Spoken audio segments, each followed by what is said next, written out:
It's been thundering.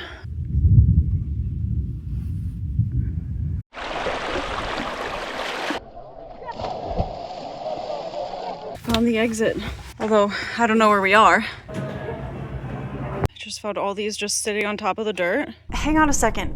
Was that a ghost? Vince and I drove to Missouri last night. We have a long weekend for Independence Day, and we decided to spend the weekend kind of with a rock theme. Today we're gonna go rock climbing. Tomorrow we're gonna go hiking, and there's a lot of like rock formations around here we're gonna see. And then the day after that we're gonna go rock hunting. So today we're headed out to Robinson Bluffs, and we've checked off a lot of climbs that we want to try to do. And we're just gonna see what rock climbing in Missouri is like, because we've never climbed here before. So we made it to Robinson Bluff, and it was a little difficult to find, but we're the only ones here. So we're gonna have the crag all to ourselves, which is kind of great because I've got a lot of routes that I really want to do and they're kind of highly rated. So if there were other people here, it might be difficult to get on them. It's possible that nobody else is here because it's really hot today. And I mean, it's early morning still, so it's just going to get hotter. So we're going to have to be careful about hydrating, and hopefully we'll be able to find some shady spots to hang out in. We walked over to the bluffs, and the majority of the access trail was just this really tall staircase. This is going to be fun to walk back up in the heat. An escalator if we keep someone up. And by the time we started setting up, we were already overheating. I'm reasonably sweaty right now. Same. I feel like it's not even like hot enough to be this sweaty. Yeah, that's... We started with the red dihedral, which I was really looking forward to climbing because dihedrals are typically my favorite, but... Thought I was gonna love this route, but I actually hate it. This is climbing though. You think you like it until you're doing it. This is really hard and I'm really sweaty. So I just took a lot of breaks and eventually I made it to the top. Little handholds in the Waller crystal. Oh my goodness, it wasn't pretty, but it's done. But back on the ground, the weather was taking a turn for the worse. It's been thundering for like maybe a half hour, maybe a bit longer. Yeah, so depending on how bad that is, that could put a stop to our day quick here. Think it's gonna storm on us? No. And the rain actually felt amazing and made climbing a lot more pleasant because it cooled down a lot. Crag full of crystals. Oh my gosh, that was way more fun.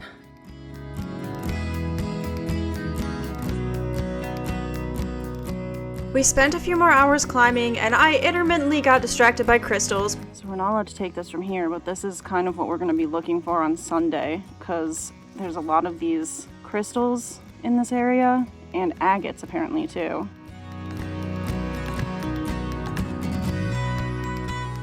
But eventually we were both tired of how hot it was, so we headed downhill to take a dip in the river. It's not even cold enough to help. What are you talking about? It's barely. We haven't gone under yet. It's not cold enough to help. That's worth all the Giardia I'm gonna get. And actually, the river did help us cool off after we sat in it for a few minutes. Now that we were nice and refreshed, it was time to climb back up the staircase, and we were fully sweaty again by the time we reached the car, but we grabbed some nice cold fruit from the cooler for a snack before heading back to town. So we've been trying to figure out something to do tonight, and at first we thought we were going to go to a drive-in movie theater nearby, but then we realized that there is actually a fireworks show downtown, so we're going to head into downtown Potosi to celebrate the 4th of July. But first things first, we stopped for dinner at Saucy's. Then we headed downtown where all of the local shops had their window displays decorated for Independence Day, and there was a party at the city's new amphitheater where a DJ was playing music and there were lots of food trucks set up. The fireworks show started at dark, and Vince and I picked a secluded spot down by a little creek to watch. And hang on a second, was that a ghost? Wait. I've debunked this as not being a moth or dust because when I slow down and enhance the footage, it moves with a human-like stride. It's far more likely that this is a full-bodied apparition, possibly of a man wearing a white baseball cap. But I didn't see this at the time, so we just finished watching the fireworks and then went back to our hotel when we really should have been investigating.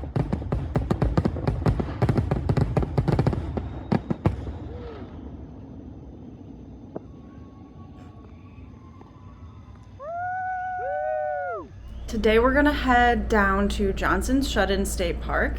which is this really cool river. There are all these rock formations that the water kind of forms little pools in between and little water slides. So we should be able to swim there, which will be nice because it's going to be hot again today. After that, we're going to maybe check out Elephant Rock State Park, maybe the little town of Caledonia, and then I picked out a couple more hikes that we could do in case we have time to do more. We got to Johnson's Shut-ins early because I figured it would probably be super busy since it was the 4th of July and it was really hot out again, so people were definitely going to want to go for a swim. Entrance to the park was free and we went straight to the Shut-ins Trail, which is a 2.5-mile loop, but it seemed like most people were just there to swim, not to hike. Follow the water. Yeah. Down from thing to thing. Okay. There's the boulders down there. It didn't take long to get to the Shut-ins from the trailhead.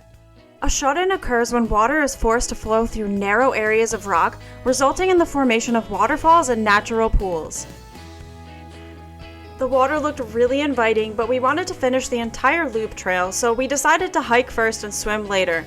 This was probably a good idea because it was miserably hot out, even though it was only like 9 a.m., so it would feel really nice to go for a swim after hiking.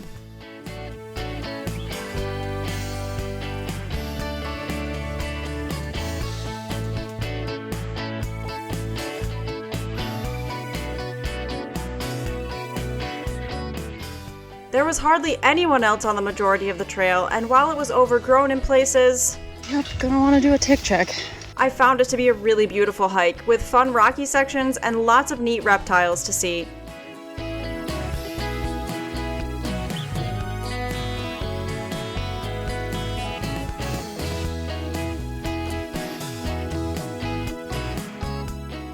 But by the time we made it back to the parking lot, we were both desperate for a swim, so we changed into our bathing suits and headed back to the shut-ins. Way colder than the river yesterday. Yeah, than that river yesterday?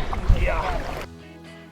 It felt amazing to wade into the water, and we started making our way downstream over the slippery rocks. Feel better? Yeah. On the camera show, so we're in sunglasses, so I can see better. Can you see through the water pretty well? Yeah, but I'm still slipping and sliding.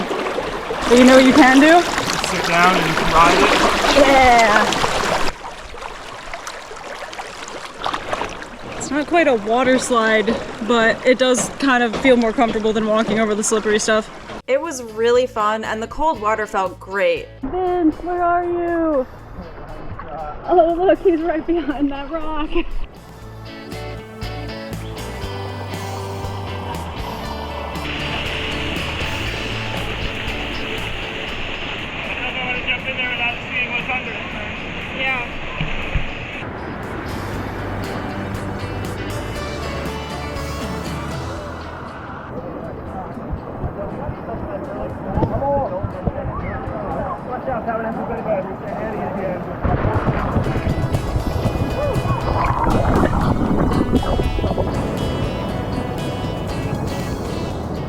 We kept making our way further downstream until we got to the biggest swimming hole, which was full of other swimmers at this point. We jumped off the rocks around the edge of the pool a few times.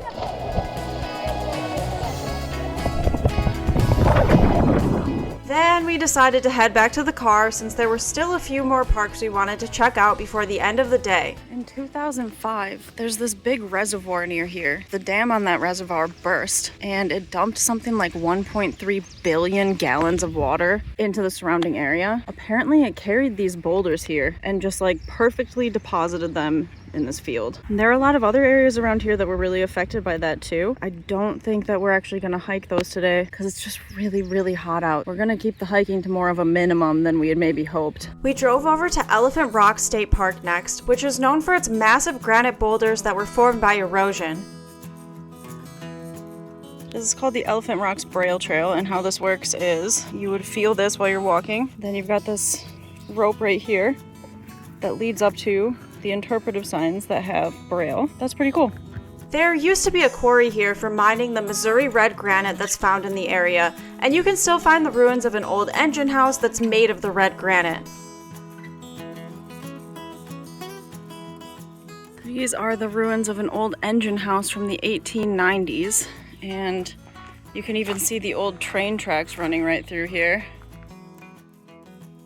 Come back!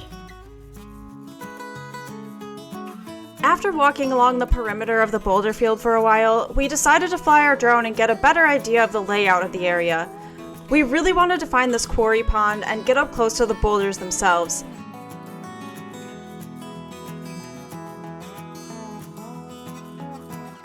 So we decided on a vague direction that we wanted to go and started trying to find a path through the boulder field.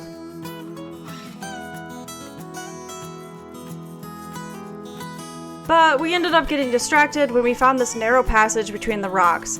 It wasn't headed in the right direction, but we decided to go through it anyways and see where we ended up.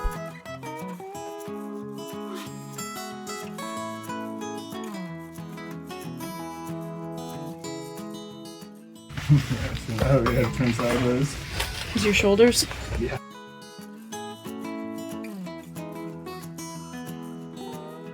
I can get through this one.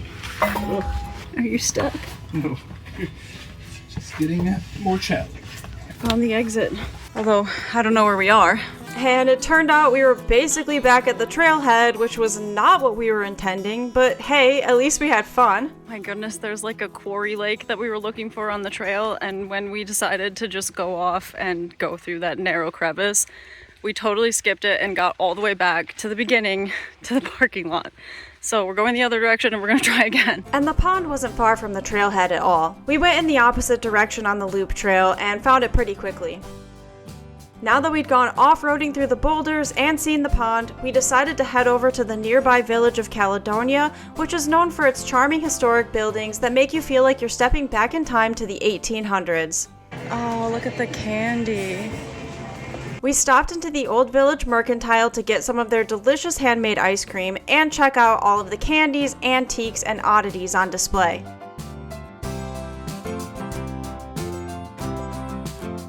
We also visited a couple of nearby gift shops and got hot dogs from the Old Village Hot Dog Shop.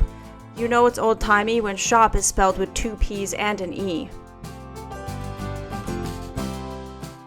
I got the Mac dog, Vince got the Reuben. And this is gonna be lunch and dinner today. Was this more food than necessary? Absolutely, but it was fantastic. Does look like it might storm. Yep, it stormed.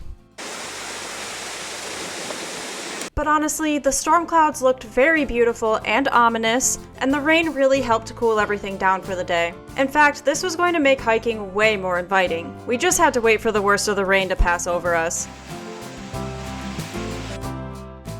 Okay, we're gonna hike one more trail today, and we kind of waited out a little bit of a storm, and it's still kind of raining, but I think we'll be okay. But this trail is called Devil's Honeycomb. I keep on thinking it's called Devil's Hexagons, which is really silly. I don't know why it would be called that. It's another geologic formation, and it's a pretty short hike, so even if it starts raining again, we should be okay. The Devil's Honeycomb Trail is in Hughes Mountain Natural Area, and the rock formations we were looking for sit at the highest point on Hughes Mountain.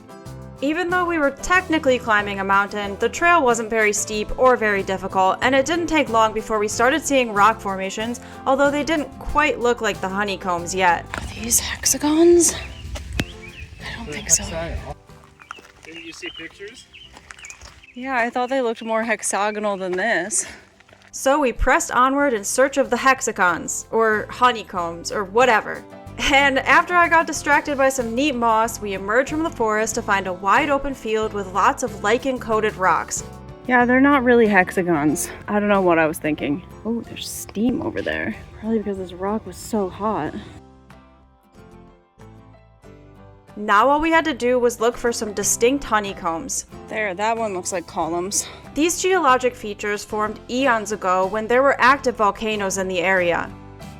The columns emerged as molten rock cooled and cracked into vertical joints. This is an example of the same process that formed Devil's Tower in Wyoming. The columns can have anywhere from 4 to 6 sides, so some of them are indeed hexagons after all. When I was picking out hikes for this trip, I had a feeling that this one might be my favorite, and it turns out I was right. I love the alpine feel of the summit, and the rock formations made the mountain seem wild and rugged. It probably didn't hurt that the rain and clouds had made the temperature a good 15 degrees cooler, so we were able to linger on the mountain instead of hurrying back to the car's AC. We ended up making this the last trail of the day, and I think it was a good high note to end on. After this, we went back to the hotel early so we could get a few hours of work done. Oh, but we did end our hike with a game of natural tic-tac-toe. Is that an O or an X? Okay, that's an X. That's an O. That's an X. That's an O. That's an X. That's an O. X. Uh-oh. We scratched. We scratched. All right, we're just about ready to head home, but along the way we do have one more stop to make. We're gonna go rock hunting. This is what I've been excited about all weekend. I mean, everything's been exciting and fun, but this is like the one thing that I'm really geeked about. We're gonna go get some of those same crystals that we saw at Robinson Bluffs the other day, except this is an area where you're actually allowed to harvest them. It's just $30 for a 5-gallon bucket of rocks. Let's go do some digging. We drove over to Haunted Ridge Rocks, and the owner, Greg, drove us over to an area where we could look for root beer quartz. Dang. That's a sweet agate. We're looking for root beer crystals right now, which is local to this area. So it's like a really beautiful dark brown crystal. Yeah, we're gonna have to clean those up at home, but it's pretty sweet. We stayed at this spot for a half hour and managed to find some nice pieces of root beer quartz and a lot of lace agate and druzy quartz. That one's small, but it's really pretty. Is this something? Or is this just mud? That's just mud.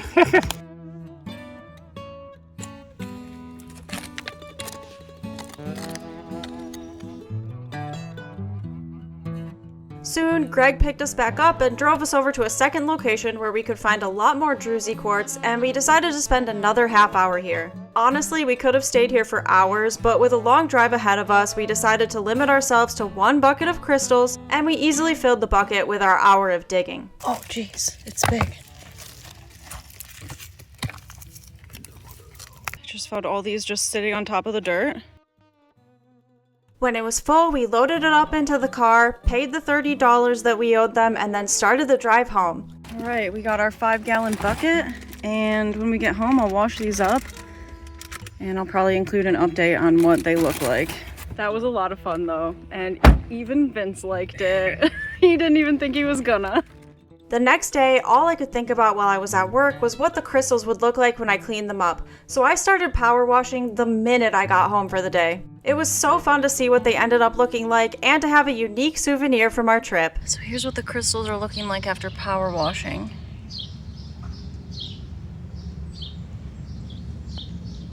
And this is what I look like after power washing the rocks for an hour and a half. Ooh, I already have freckles, but dang.